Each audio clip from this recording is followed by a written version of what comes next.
as with any new build, there's always some snagging at the end, and there are 5 things left to do on this Dawes Galaxy now. If you remember where we left things last time, I had the wrong size seat post which was stuck in the frame, and luckily I managed to remove that without having to resort to the bike shop. So that's out, and I've ordered in hopefully the correct size seat post, so we'll see about fitting that in a minute. At the back of the bike, I also mentioned last time, the pannier rack is done and the rear mudguard is done, although there's a little bit of tidying up here which I'll show you in a second. And the other 2 things are at the front of the bike. The things I need to do here are firstly the front brake cable hanger, one of the very few parts that are still original from my 1981 Dawes Galaxy, which was the source of the parts of this rebuild. As you can see, the chrome steel is getting a bit rusty and untidy and had been due for replacement for a while, so this rebuild was a good excuse. And then the other thing, which I'm also leaving for later, is the front handlebar stem.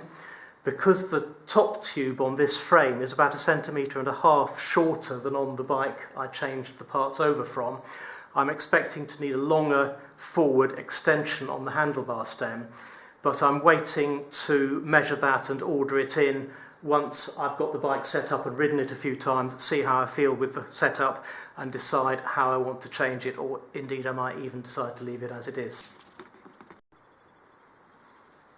So here's the back pannier rack which I fitted the other day, and it's a very clever design. It's got this universal fitting to adapt to different sizes and geometries of frame with a kind of universal clamp here, and you can move that along or back on these struts to adjust the angle and how close it is to the frame and get the top level and so on.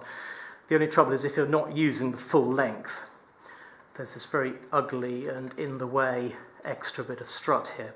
So we're going to cut that off, and so what I'm going to do is just mark it up on both sides the same, so that it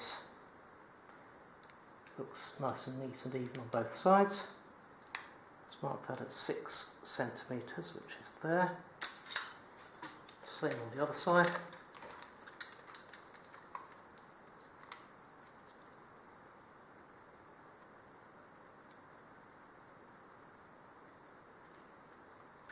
And now I can take those struts off one at a time without altering the way I've adjusted the rack, because it's got enough redundancy, hopefully, to stay in position with only one of those struts in place. So let's undo this clamp here,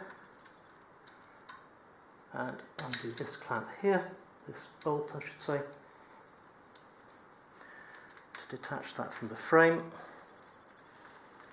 And then it should be possible to take this one right off, cut it, and then put it back.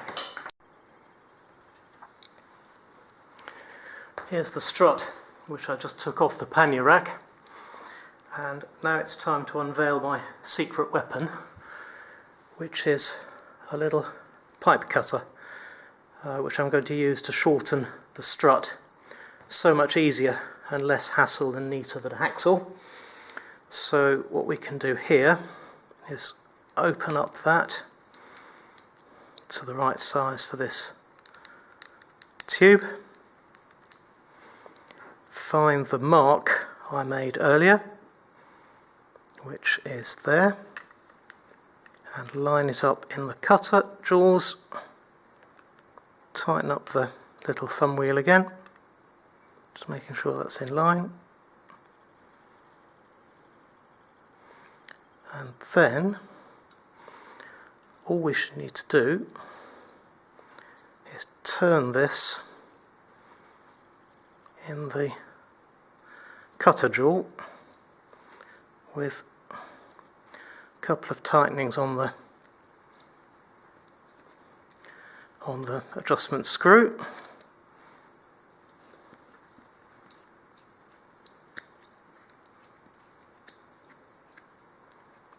And hopefully in just a moment that cut will be done.